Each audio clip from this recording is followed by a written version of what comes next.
You are most welcome, friends. I am Bani, and you are hearing Mary Fasek. And the Fasek that I want to share with you is about Bihar State Setup Exam.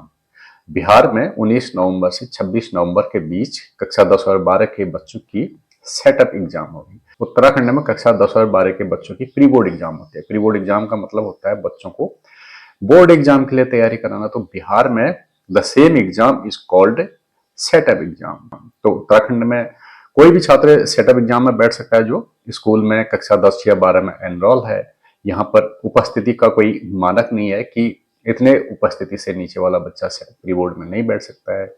लेकिन बिहार सरकार ने कड़ा नियम बना रखा है। इस strict rule के तहत सिर्फ वही छात्र सेटअप एग्जाम में बैठ सकते हैं जिनकी अटेंडेंस 75% से ज्यादा होगी, और वही छात्र जो सेटअप एग्जाम में बैठेंगे वही बोर्ड एग्जाम में बैठेंगे। तो बिहार सरकार ने बिहार में क्वालिटी ऑफ एजुकेशन को सुधारने के लिए बहुत अच्छा कदम उठाया है, और इस तरह का स्टेप उत्तराखंड में उठाया जाए तो अच्छा होगा।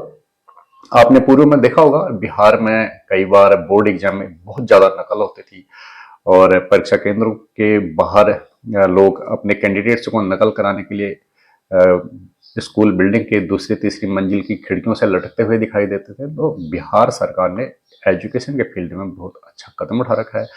अब सिर्फ वे ही छात्र बोर्ड एग्जाम में बैठ पाएंगे जिनकी अटेंडेंस 75% से ज्यादा होगी। तो इसका फायदा होगा स्टेट को, छात्रों की क्वालिटी ऑफ एजुकेशन बढ़ेगी, छात्रों की प्रेजेंस भी स्कूल में बढ़ेगी, और जो केयरलेस स्टूडेंट्स हैं जो कभी कभी स्कूल आते हैं, जो बोर्ड एग्जाम खराब करते हैं, जो खुद भी अपना भविष्य खराब करते हैं, उनको बोर्ड एग्जाम में नहीं बैठाया जाएगा। इससे बोर्ड एग्जाम का जो रिजल्ट है वो भी सुधरेगा, और जो केयरलेस स्टूडेंट्स है वो केयरफुल बनेंगे, वो स्कूल आएंगे, स्कूल से यूं ही अपसेंट नहीं रहेंगे। कई छात्र तमाम तरह के बहाने बनाते हैं, तो कई छात्र बहाने बनाकर घर में रहते हैं, जिसका नुकसान ये होता है कि वे बोर्ड एग्जाम में फेल हो जाते हैं, और उसका नुकसान टीचर्स को भुगतना पड़ता है। उत्तराखंड में भी यही है, अगर छात्र फेल हो जाते हैं किसी विषय में तो उस विषय में अध्यापक को एडवर्स एंट्री मिलती है, और कोई भी टीचर ये नहीं चाहेगा कि उसे एडवर्स एंट्री मिले।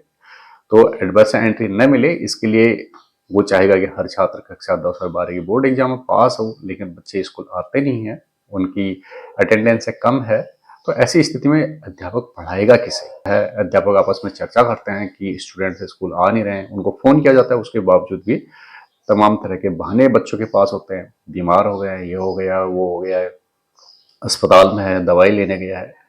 तो उसके बाद जब बच्चे का नाम काटा जाता है तो बच्चे के माता पिता स्कूल में आते हैं, बच्चा खुद स्कूल आता है और कहता है कि मेरा नाम लिख दीजिए, और अगर उसका नाम नहीं लिखा जाए तो फिर वो उच्च अधिकारी के पास पहुंचते हैं। उच्च अधिकारी से प्रेशर आता है कि बच्चे का नाम लिखा जाए।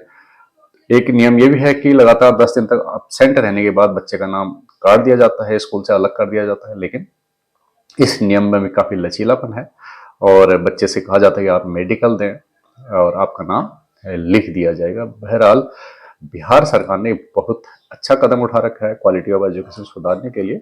उन्हीं बच्चों को बोर्ड एग्जाम में बैठने दिया जाएगा जिनके अटेंडेंस 75% से ज्यादा है। तो इस मामले में बिहार में कोई कोर्ट केस भी हुए होंगे, कई लोग कोर्ट में गए होंगे।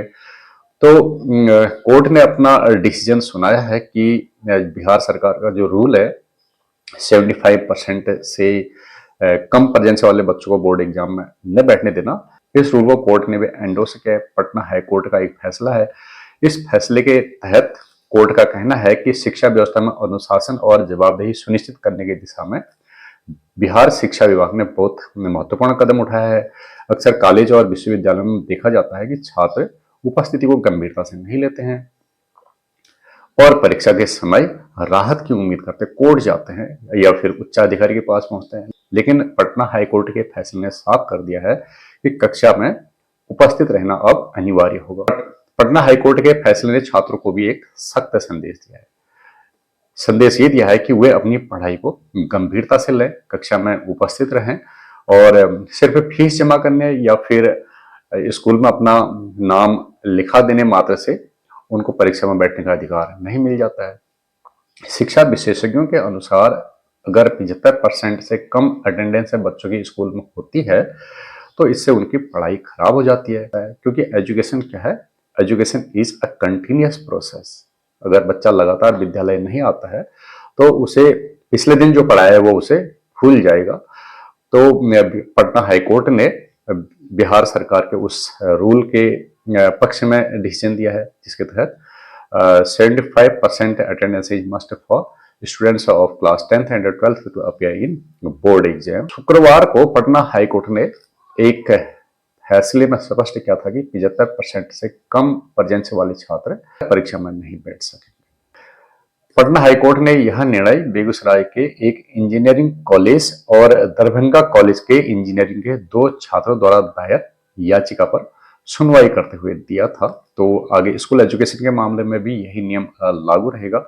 न्यायालय ने छात्रों के अपील को खारिज किया था और कहा था कि उपस्थिति का नियम वैधानिक और बाध्यकारी है, इसे दरकिनार करने की अनुमति किसी भी विश्वविद्यालय या अदालत को नहीं है। तो it is very good in favor of quality of education and in favor of students that quality of education could be improved. And with this, I end my Fasak. Namaskar.